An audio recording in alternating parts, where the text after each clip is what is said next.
চলে আসলাম রান্না বান্না নিয়ে তোমাদের সাথে দেখা করতে। তোমরা সবাই ভালো আছো, সুস্থ আছো? তো চলো আজকে কি কি রান্না করছি তোমাদেরকে একটু দেখিয়ে দিই। আর এখানে ছাড়িয়ে নিয়েছি মটরশুঁটি, নিয়ে নিয়েছি ডিম, 5টা ডিম। আর এখানে কি ডিমের কারি বলতে ডিমটাকে অমলেট করে আমি কারি করব। ডিমের মধ্যে যাবে হচ্ছে পেঁয়াজ, আদা রসুন আর কাঁচা লঙ্কা আর টমেটো বাটা, আর দেবো মটরশুঁটি আর মাছ। এদিকে আমি ডিমগুলো দেখো সব ফাটিয়ে নিয়েছি। এবার ডিমগুলো ভালো করে গুলে নেব। এর মধ্যে একটু দিয়েছি পেঁয়াজ বাটা, একটু নুন আর একটু হলুদ। এবার ভালো করে ফেটিয়ে নেব।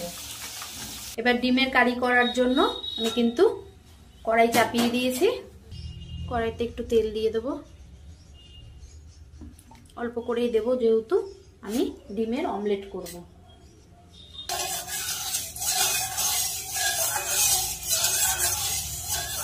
তেলটা কড়াই চারিদিকে নাড়িয়ে নিলাম।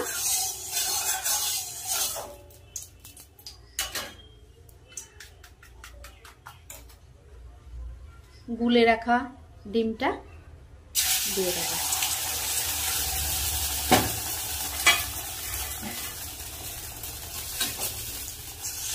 এবার কড়াইয়ের চারিদিকে নাড়িয়ে নেব ডিমটা দিয়ে।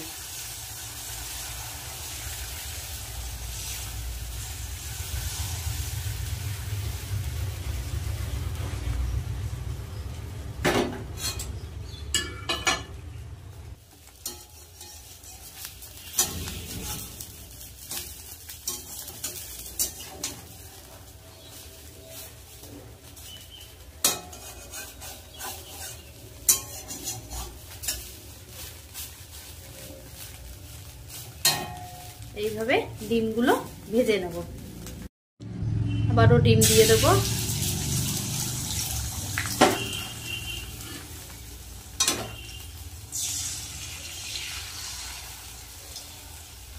ভালো করে চারিদিকে ডিমটা ছড়িয়ে দেবো।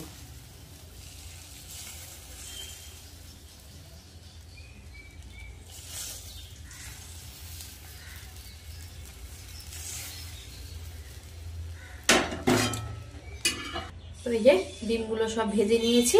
এবার কড়াইতে তেল দিয়ে দেব।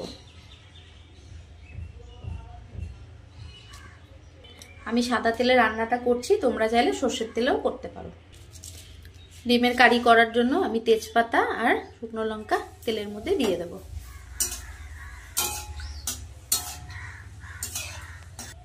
বেটে রাখা টমেটো, পেঁয়াজ, কাঁচা লঙ্কা আর রসুন, আদা মশলাটা দিয়ে দেব।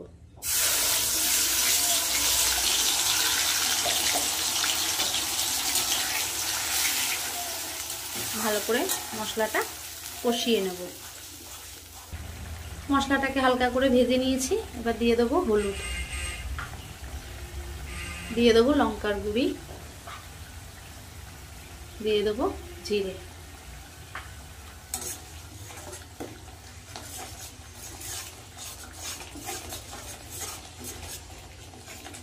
দিয়ে দেবো স্বাদ মতো নুন।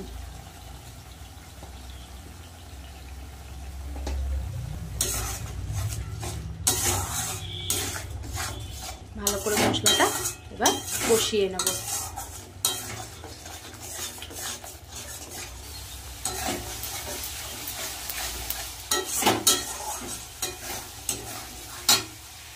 ছাড়িয়ে রাখা মটরশুঁটিগুলো এবার দিয়ে দেবো।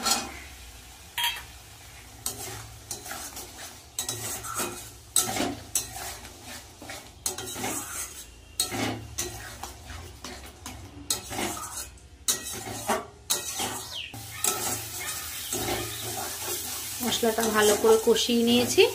এবার জল দিয়ে দেব।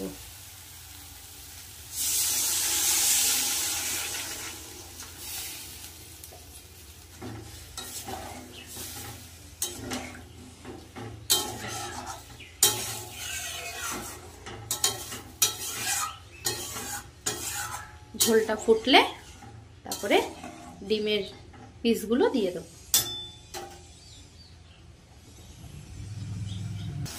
তো দেখো এখানে কিন্তু ঝোল ভালোভাবে ফুটে গেছে। এবার আমি ভেজে রাখা ডিমের টুকরোগুলো দিয়ে দেব।